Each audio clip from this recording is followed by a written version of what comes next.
ठीक है, लेकिन उस टेलीग्राम वालों ने कितनों को दिया इसका पता है? तो ये उन्होंने बोल दिया कि फैलाया जा रहा है। बोर्ड और यूपी पुलिस इन प्रकरणों की निगरानी के साथ साथ इनके सोर्स की गहन जांच कर रहा है। करिए जांच। परीक्षा सुरक्षित और सुचारू रूप से जारी है। ये सुरक्षित कैसे हो सकती है? 17 की सेकंड का प्रमाण तो था ना इस ट्वीट को करने से पहले, उसकी भी जांच कर लेते थोड़ा। बच्चे, अब इसको अफवाह कहना तो बिल्कुल ही गलत होगा, इसको कहा ही नहीं जा सकता अफवाह। लीक ये 100% हुआ है, इसमें कोई शक नहीं है। ये कहना बिल्कुल भी गलत नहीं है, क्योंकि हर शिक्षक के पास प्रमाण है इसके। क्योंकि बच्चा किससे कहेगा? अपने शिक्षकों से। तो हमसे बोला है बच्चों ने, हर शिक्षक से बोला है, वो किसके पास रोएगा डायरेक्टली जाकर के? बच्चे, ये 100% लीक है। अब इस बातों का निष्कर्षों पे आते हैं हम लोग कि ये सारी जो बातें बताई हैं ये क्या है और कैसे हैं। किस शिफ्ट का पेपर आउट हुआ? किस शिफ्ट का पेपर आउट हुआ? अगर बच्चों ये देखा जाएगा, जितने भी प्रमाण मिले हैं ये 17 की सेकंड के और 18 की सेकंड के। मैं फैक्ट्स पर बात करने वाला व्यक्ति हूं, सिर्फ फैक्ट्स पर ही बात करूंगा। 17 की सेकंड और 18 की सेकंड के फुल प्रमाण मिले हैं। 17 की फर्स्ट और 18 की फर्स्ट के प्रमाण अभी सोशल मीडिया पर किसी पर भी नहीं है। अब बन जाए वो अलग बात है, फिलहाल तक नहीं थे, हमने खूब खोजे हैं, नहीं थे। इन दोनों शिफ्टों के खूब प्रमाण भरे पड़े हैं। भर्ती बोर्ड को जितने चाहिए होंगे वो मांग लेंगे आपसे, और आपने खूब दिए हैं उनको। कैसे दिए हैं वो भी बता रहा हूं। क्या दोबारा एग्जाम हो सकता है? नहीं हुआ तो फिर क्या होगा बताइए? अगर एग्जाम नहीं हुआ और ये वाला पेपर बहुत सारे बच्चों के पास पहुंच गया, कम से कम मैं मानता हूं कि यार ठीक है, एक शिफ्ट में 12 लाख बच्चे हैं, 12 लाख में से ये लाख के पास भी पहुंचा, तो ये लाख के पास भी पहुंचा तो भी तो ये फिर तो बाकी शिफ्टों को ले गया ना, खत्म कर दिया इसने बाकी शिफ्टों को। फिर बच्चा लगा ही कहां? मान लिया नॉर्मलाइजेशन है, लेकिन नॉर्मलाइजेशन में छूटा कहां? अगर बच्चा पूरा ही पेपर कर आएगा तो क्या करेगा कोई? भाई 300 से ऊपर तो नंबर नहीं दोगे ना आप, वो बाकी शिफ्टों को कितना तो नहीं बढ़ा दोगे ना नॉर्मलाइजेशन में भी। ये तो सीधी सी बात है। तो क्या दोबारा हो सकता है एग्जाम? मुझे लगता है कि इसके अलावा दूसरा चारा होना ही नहीं चाहिए। अगर हो सकता है तो रास्ता बताएं और उसका माध्यम बताएं, और उससे बताएं बच्चे इफेक्टेड नहीं होंगे तो बिल्कुल आप जो सॉल्यूशन देते हैं वो सब बढ़िया है, सब बढ़िया है। अभी तक हमारी समझ में नहीं आ रहा कि वो क्या सॉल्यूशन हो सकता है। क्या कहीं 17 और 18 की फर्स्ट के लीक होने का प्रमाण है? तो भाई देखिए, इसके लिए अभी मैं कहूंगा नहीं, आपके पास है तो मैं अभी आपको भी बताऊंगा कहां भेज सकते हो।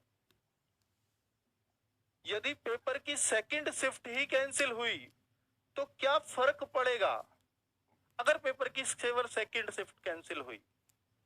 क्योंकि देखो, इसके प्रमाण नहीं मिले, सेकंड शिफ्ट के मिले हैं।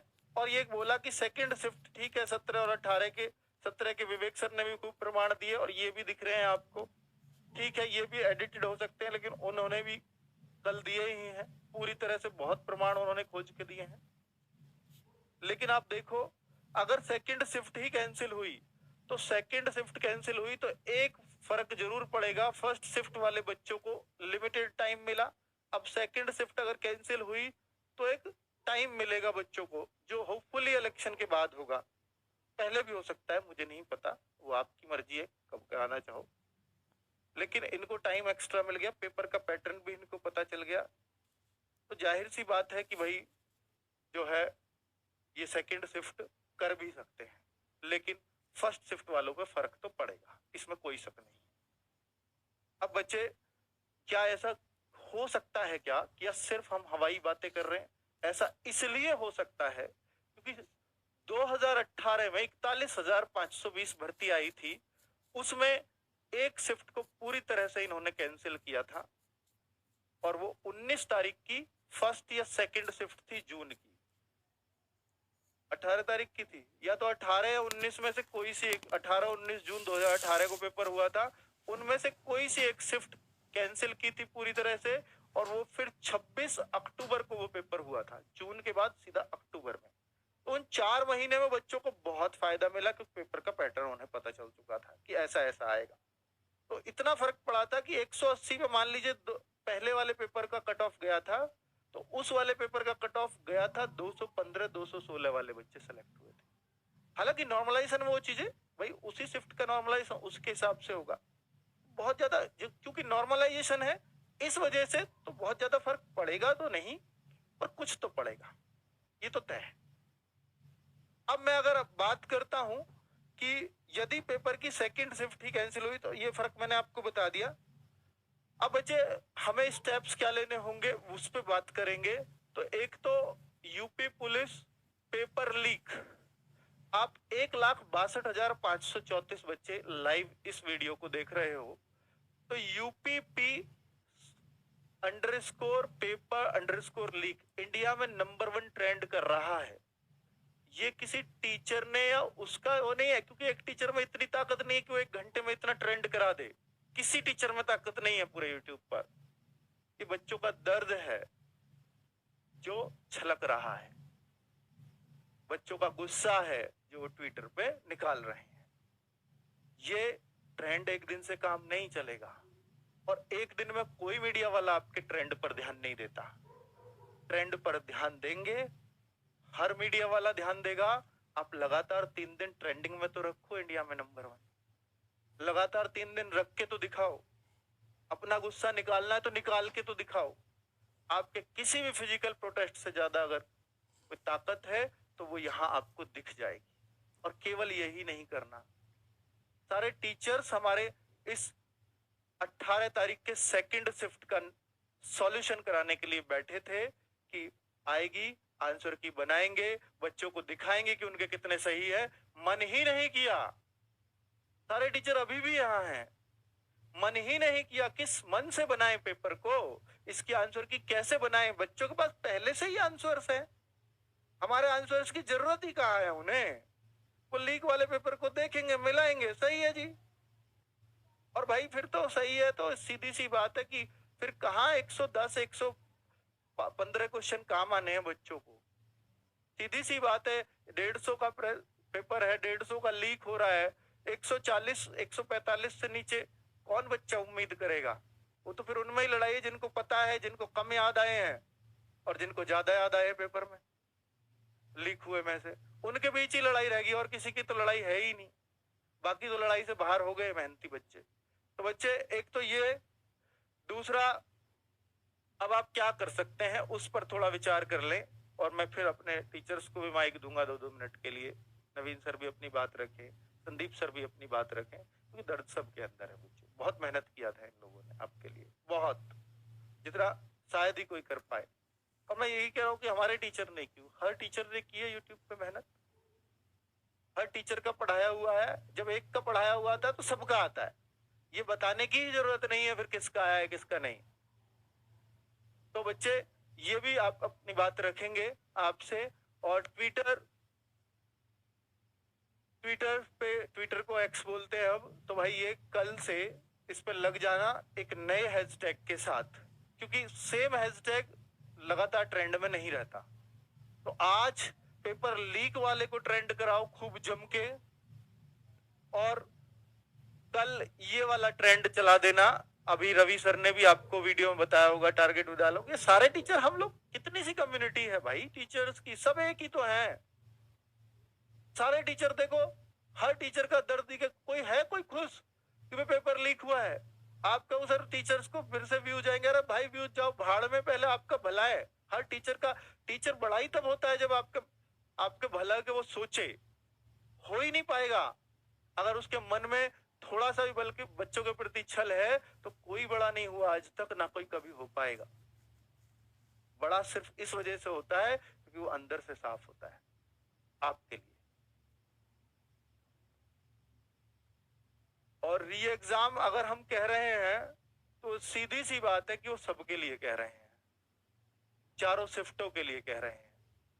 ये जो चला रहे हैं ये चारों शिफ्टों की वजह से चला रहे हैं, क्योंकि फर्क तो उन पे भी पड़ेगा ना, जिनका नहीं हुआ लीक मान लिया, फर्क तो पड़ेगा उन पे भी। तो यूपी अंडरस्कोर पुलिस अंडरस्कोर री एग्जाम। अगर ये इतने बड़े स्तर पे है तो फिर कहाँ पता है भाई, ये बड़े पे था तो सबके बीच आ गए पेपर। लेकिन जो छोटे स्तर पे हुए हैं, मान लो फर्स्ट शिफ्ट के, अब हमें क्या पता भाई वो नहीं आए सबके पास, हुए नहीं हुए, इसकी जांच आप करो।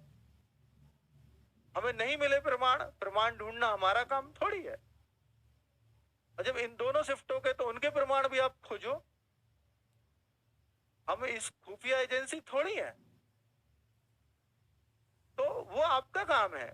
कल बेटा इसको हैशटैग को जितना हो सके इसको जो है ट्रेंड करा देना। परसों के लिए फिर कुछ और बता देंगे। 3 दिन लगातार ट्रेंड रख देना, ना बता पाए तो इसी को लगातार करते रहना। पर ये अगर आपके हाथ रुकते हैं, आप और कुछ कर नहीं सकते, तो भाई फिर कुछ हो नहीं सकता। क्योंकि देखिए टीचर सिर्फ गाइड कर सकता है, वरना टीचर के पास भी एक ही ट्वीट करे आएगा, वो 2 ट्वीट कर लेगा, आपकी तरह 100 ट्वीट कर देगा। कुछ होगा क्या हमारे करने से? आप ताकत हो हमारी तो ही कुछ हो पाता है, नहीं है तो किसी के पास कुछ नहीं है, आप नहीं हो तो। ये सीधी सी बात है। और मैं इसमें दूसरा जो पॉइंट है हमारा, ये इन सबको टैग करना @ डाल के मैंने सब लिख दिए हैं। और जितना हो सके मीडिया वाले चैनल्स को भी, वो भी आपकी आवाज उठा दे तभी ऊपर तक पहुंचती है। हम लोगों की आवाज तो बच्चों के बीच रह जाती है दब के, ठीक है, ये सच है। और यूपी गवर्नमेंट, जनप्रतिनिधि, ये जो है जितने भी आपके जनप्रतिनिधि हैं, चाहे कोई भी है, जो आपके विधायक हो, जिला में कोई हो, या हाँ पक्ष के हो विपक्ष के हो, कोई भी हो, आपको जिसको लगता है कि भाई ये मेरी बात सुनेंगे और ऊपर तक पहुंचाएंगे, तो आप बिल्कुल उन तक मुख्यमंत्री जी के नाम पे ज्ञापन दे सकते हो। सीधा सीधा लिख करके दीजिए ना, जो आपके मन में आ रहा है सब लिखिए ना। मैं यहाँ एक फॉर्मेट भी दे दूं तो क्या होगा उससे, मेरे शब्द होंगे वो। अपना दर्द आपको पता है, आपके पास सब कुछ है, कलम है आपके पास, लिख दो, जो मन करे लिख दो, ठीक है। आपकी जो अलग अलग तरीके से जो राइटिंग जाएगी ना, वो लगेगा एकदम कि हाँ बिल्कुल बच्चों की ही आवाज है। हाँ हैज, हैज बच्चों इसमें शुरू में हैज लगा सकते हैं, हैज यूपी करके, तो हैशटैग आप जानते हैं, हैशटैग ही नाम है। और दूसरा देखिए, पहला काम ट्विटर, दूसरा जनप्रतिनिधि, तीसरा बेटा जनप्रतिनिधि ही थे वो जिनकी वजह से आपको एज में छूट मिली थी, इनको मत भूल जाना, बीच में भी शुक्रिया अदा करने को बोला था। बोर्ड को सीधे ईमेल, बोर्ड को सीधे अपनी बात रखने का अधिकार आपको है और आपको रखनी चाहिए। सतर्कता.पुलिसबोर्ड@gmail.com, संपर्क @uppb.gov.in, ये 2 मेल आईडी हैं जो सीधे, ये तो खुद ही बोर्ड ने बोली थी, कुछ भी सबूत है आपके पास ऐसी कुछ इल्लीगल घटनाओं की तो आप हमें इस पर मेल कीजिए। और ये आधिकारिक ट्वीट, ये खुद उन्होंने ईमेल दे रखा है ऑफिशियली, जब गूगल पे सर्च करते हो तो ये वाला आता है।